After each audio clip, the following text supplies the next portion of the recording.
Kibi. I'm from Ottawa, Canada. I went to St. Matt's from grade 7 to grade 10. I played with Tyson and Gavin Resch here at Carleton. So I played with a lot of local guys until then I moved to the States. I went to New Mexico, finished school out there. After that, I went to JUCO for 2 years and then finished off at Arkansas Little Rock. And yeah, that's me. When my senior year ended, just kind of started looking for an agent. Found an agent and just got some tapes together. Did some workouts and stuff like that. So got some tape together and just try to find the best situation possible to try to get overseas. And I got in a good situation, I would say. I played this past year. I played in Germany, in Hamburg, Germany, in 3rd Division. So yeah, my first year overseas. I mean, everybody wants to play pro ball, so I was happy and it was a good experience. So I'm looking forward to what the rest of my career holds. Okay. I mean, personally, to go to prep. I mean, I was living on my own at 15 in the States for a whole year. So I mean, just living by yourself at the age of 15, it's really hard, you know. You're away from your family. I was in Albuquerque, New Mexico. Never been live on my own, you know. And I'm somebody. I'm from a tight-knit family, so it was really hard at first. But I think if you love the game, you know, there's a lot of things that you'll sacrifice, you know. I mean, there's weekends you gotta sacrifice away from your friends. Just keep being in the gym, and you know, just pretty much just you gotta keep up with those American guys, you know. You know, I feel we're just as talented, so I think that's prep-wise, you know. And then I also took the junior college route, which, I mean, I was in a town of 9,000 people in Jacksonville, Texas, for 2 years. We didn't have cable, had curfew.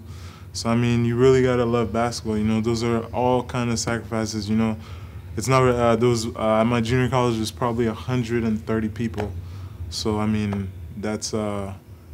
I mean, if you really love basketball, to me it was something, I mean, it was a no-brainer.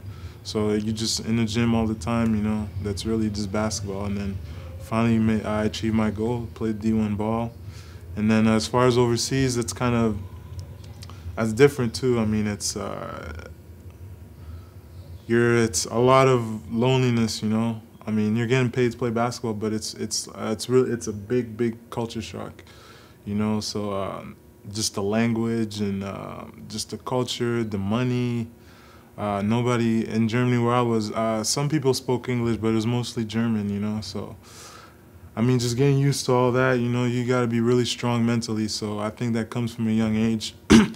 I went through a lot of those things just living on my own, but I was out there by myself. And, you know, there's that pressure you got to produce, or, you know, it's a business now. Once you get overseas, you either produce or they're going to send you home and get somebody else to come take your spot. So you just gotta, I just kept faith, kept believing, and it got me to where I was at. I would say just do your due diligences, you know, just evaluate, like, you just gotta be honest with yourself, you know. Like me, I played with Tyson since I was 11 years old, so we always played together, and like, for him, the best situation for him was to stay here and play, and look how well he did, you know. For me, it was to go play in the States, you know. It just depends on what kind of player you are, what are your goals. You know, you got to be honest with yourself, you know. So I say just do your research, you know, listen to people, go, you know, ask the older guys. Like, I asked a lot of questions to the older guys like Oz, Genty, and stuff like that. You know, some of the guys, I had a guy, Sheldon Stewart, that was at St. Matt's. I asked him a lot of questions because he went to the States for a year, so, you know, just ask as many questions as you can. Use your resources, and that's just off the court stuff. But on the court, you know, just know that out there, those guys are, like, their schooling wise is more geared towards like there's basketball class. Like, you get out of school, you go to basketball class for an hour, and then after that, you got practice. So just know that those guys are out there getting better every day. So it might not be the same situation here, but you can make up for it. You know, you just got to get in the gym every day, just keep working, have faith, you know, and you never know what can happen. So I like to say one of my favorite players I'd say is Charles Barkley. You know, I'd like to say, I mean, I think since I was here, I think I went from I was a pretty big perimeter guy, and then I kind of hit a growth spurt, bulked up a little bit, so I kind of played more inside outside instead of just being mostly outside. So I think I really like Charles Barkley, and I don't know. I'm not saying I'm as athletic as LeBron, but LeBron too is one of my favorite players. I really like to attack, just get in the paint, get free throws. I like to rebound. So you know, guys like that, I would say probably like Charles Barkley-ish, kind of something like that. Guys like that. Somebody else that like Michael Kidd-Gilchrist from Kentucky. Guys like that. I'm really athletic.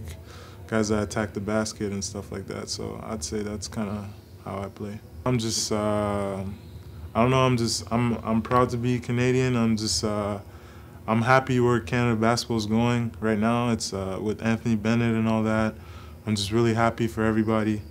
I think there's a lot of us. You know, Willie is one of my best friends. You know, we train together all the time.